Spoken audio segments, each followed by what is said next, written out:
الحمد لله نحمده ونستعينه ونستغفره ونؤمن به ونتوكل عليه ونعوذ بالله من شرور أنفسنا ومن سيئات أعمالنا.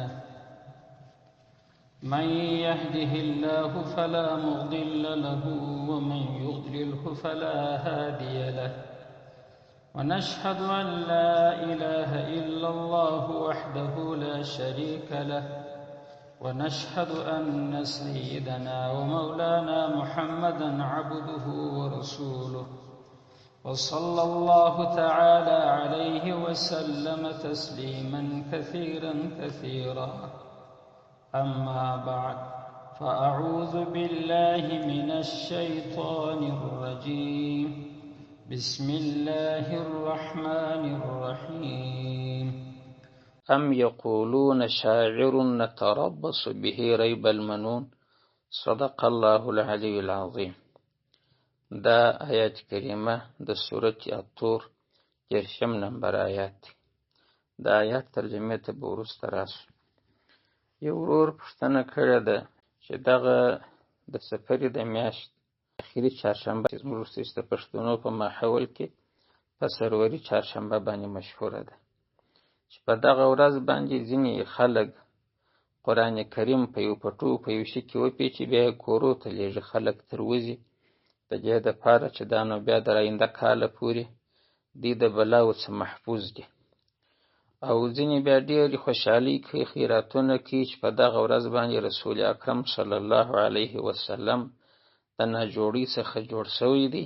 د ده یو سخته ناجوړي وه، نو چې جوړ شو غسل یې وکړي. په اصحابو کې خوشحالي شوه لکه په مدینه شریفه کې چې اختر وي. د خوشحالۍ څخه اصحاب بیابان ته ووتله، چا خیراتونه کول، چا څنګه.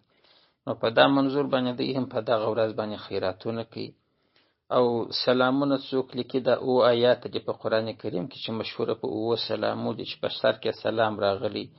مثلا لکه زه چې هم سلام قولا من رب الرحیم، سلام علی الیاسین، سلام علی موسی و هارون. دغه قسمت څخه دا او آیات لیکي بیا چې نو چې د مرضو څخه دوی هم شفا پیدا کړي، محفوظ شي. اوس د قرآن په باره کې د پوښتنه کړې ده چې دا قرآن کورو ته لېږي او بیا ښځې تر وځي، کوچنیان تر وځي، په دې کې بې حایزې هم وي. د دې ورځې شرعي حیثیت، اوله خبر دا ده چې رسول علیه الصلاة وسلام په دغه چهارشنبه چې دا د سروري چهارشنبې په نامه مشهوره ده، د سفرې د میاشتې اخرنۍ، په دې کې رښتیا دی صحت یابه شوی دی که نه دی. د پاکستان یو غټه مدرسه ده په کراچي کې، دارالعلوم بنوري ټاون ورته وایي. د دې یو غټ مفتي و، مفتي ولی حسن صاحب نومېدی. تر مفتي شفیع صاحب وروسته بیا مفتي اعظم پاکستان دی و. ډېر مبارک سړی و، وفات شوی دی اوس یې 15-14 کاله کېږي. نو دغه مفتي صاحب د دغه سروري چهارشنبې په باره کې په خپل یو فتاوا کې لیکي، وایي تاریخ د ابن کثیر چې بدایه و نهایه نومیږي، او تاریخ د ابن اسیر چې الکامل نومیږي، تاریخ طبري، دا درې سره موثق تاریخونه دي. هغه لیکي وایي د رسول علیه الصلاة وسلام د مرض الموت ابتدا د دغه چهارشنبې څخه وسو، دا چې موږ سروري چهارشنبه بولو. مرض یې دلته نه دی ختم شوی، ابتدا په دغه اخري چهارشنبې وسوه. مرض یې سختېدی څو چې د سفرې پسې خود چې لومړی خورده چې ربیع الاول ورته وایي، چې د هغه په 9 یا 12 تاریخ کې وفات مبارک وسو، د دنیا څخه رحلت وکړي. نو دا د خوشحالۍ ورځ نه ده، په دې خو د مرض شروع شوی دی، صحت یابه شوی نه دی. دا درو کتابو ته د حواله ورکړې ده. دا درې سره د تاریخ کتابونه دي او موثق کتابونه دي. دا غره کم مدارج النبوت د سیرت کتاب دی، د مشکات شارح محدث عبدالحق دهلوي لیکلی دی. د هغه په 2م جلد کې په 904 صفحه کې بیا تر 909 پورې چې دغه مضمون د لیکلی دی. په هغه کې هم دغه وایي چې د رسول اکرم صلی الله علیه وسلم د دغه مرض الموت ابتدا د دغه چهارشنبې څخه وسو. دا د خوابدۍ چهارشنبه ده، د خوشحالۍ د کمې خوا ده، ابتدا د دغه وخت څخه وسوله. نو نو چې د دې څخه د نبی علیه الصلاة وسلام د ناجوړۍ ابتدا وسو، ته د کمې خوا خوشحالي کوي. اوس نو په دغه ورځ کې که د مرض ابتدا شوې ده، لکه دا چې حق او حقیقي خبره ده، یا دا چې خلکو پر لغوټه کړې ده چې پیغمبر علیه السلام جوړ شوی دی، شرعاً په دې کې یو شی شته که نشته. مولانا رشید احمد گنگوهی رحمه الله چې د دیوبند یو غټ عالم دی، د فتاوای رشیدیه په 180 صفحه کې لیکي، وایي شرعاً په دغه باره کې هیڅ شی په ثبوت نه دی رسېدلی چې خلک خیراتونه کوي، خوشحالي کوي یا غمونه کوي یا بل کوي. دا وایي د جهلاو خبرې دي پرله جوړې کړي دي. د هغه رقم محمود الحسن گنگوهی رحمه الله د ده یو غټه فتاوا ده، فتاوای محمودیه چې 425 جلده ده. د هغه په 3 جلد کې هم د 290 صفحې څخه تر 280 پورې دغه خبره کوي چې په دې باره کې شرعاً هیڅ شی نشته، دا د خلکو خرافات سره جمع کړي دي. نو ګوره یو هغه دی د مفتي ولی حسن صاحب خبره چې هغه پر هغه درو کتابو حواله ورکړه چې په دغه ورځ د پیغمبر صحت نه دی راغلی. دوم مدارج النبوت چې هغه وایي چې په دې ورځ صحت نه دی راغلی، دغه څخه مراد شروع شوی دی. نو فتاوای رشیدیه وایي چې په دې کې شرعي هیڅ ثبوت نشته چې خلک دلته خوشحالي کوي، خیراتونه کوي. فتاوای محمودیه د هغه وایي. نو دا خو د دیوبند علما دي چې زموږ پر دې باندې اعتماد دی، هغه دغه خبره کوي.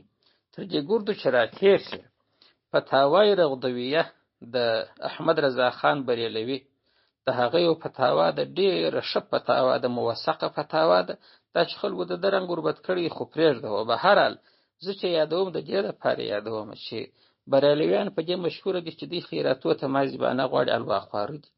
نو دغه د الواخورو فتاوا چې ده هغه د خپلې فتاوا په 23 جلد کې په 201 صفحه کې هم لیکي، وایي دغه سروري چهارشنبه دا هیڅ شرعي اصل نه لري، خلکو سره جوړه کړې ده. نو که دغه ورځ ته یو بانه جوړولی، خو دغه بریلویانو به جوړولی. د هغوی امام هغه مشر چې ډېر غټ عالم دی رضا خان بریلوي، هغه په خپل کتاب کې لیکي چې دا شرعي هیڅ حیثیت نه لري. نو دا 5 خبرې ما وکړې دلته د دغه فتاواو په حواله، ځکه چې زموږ په زړو کتابو کې خو شی نه و، ما د علم مطابق چې ما پیدا کړي وای.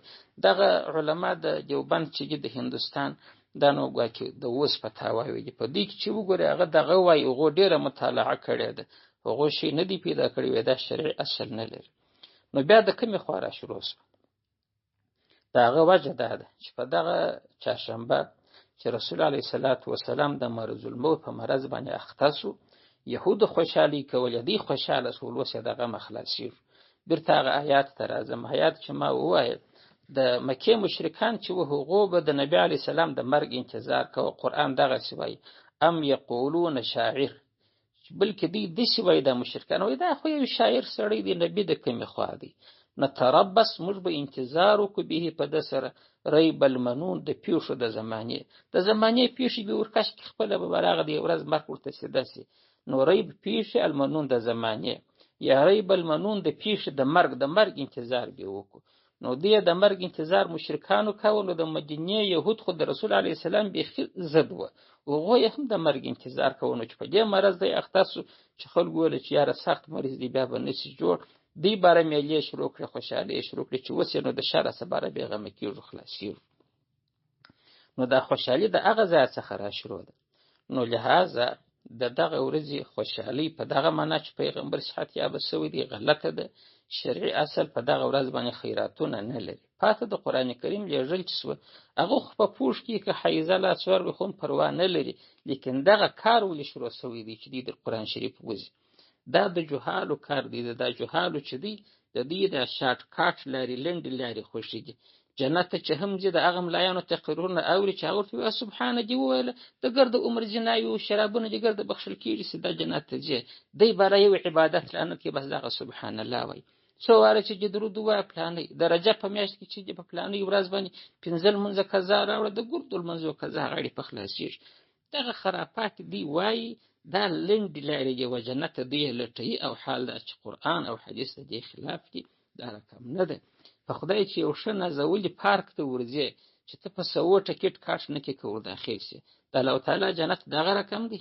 ته دغه نظامت پر ځان نه کړې چې د الله تعالی فرضونه پر ځان باندې تطبیق کړي، او په دې لنډو لارو ځې. دا د جهلاو کار دی. ځینې واعظین د وعظ ملایان د دغه خبرې بس دی ډېر نشر کوي چې عوام ځینې خوشحاله شي. یاره وایي عجبه تاثیري خوله ده، عجبه تاثیري خوله ده. نو جاهل چې پر خپله لکۍ شک شي، بیا نه د عالم خبره مني نه د بل دا مني، په ملایانو پسې مه تړي چې په خوله کې تاثیر نشته. نو که تاثیر خبره وای چې په خوله کې تاثیر دی، خو د رسول علیه السلام په خوله کې بیخي تاثیر دی، ابو جهل به مسلمان کړی وای، نو ولې نه منله؟ نو د اچا چې په خوله کې تاثیر وي هغه چې حق خبره کوي بس په هغه کې تاثیر دی. پر جاهل چې نه کوي خدای جاهل دی، د جهل مرض ور پیښ دی. نو دا د جهلاو کار دی چې ما لنډه لاره و شفا ته غواړي، بس تر قرآن درې واره داسې په پوټو کې ورته ځړولي دی لاندې تر ووځي چې ووتې بالا د دی بارش جوړ دی. ولې؟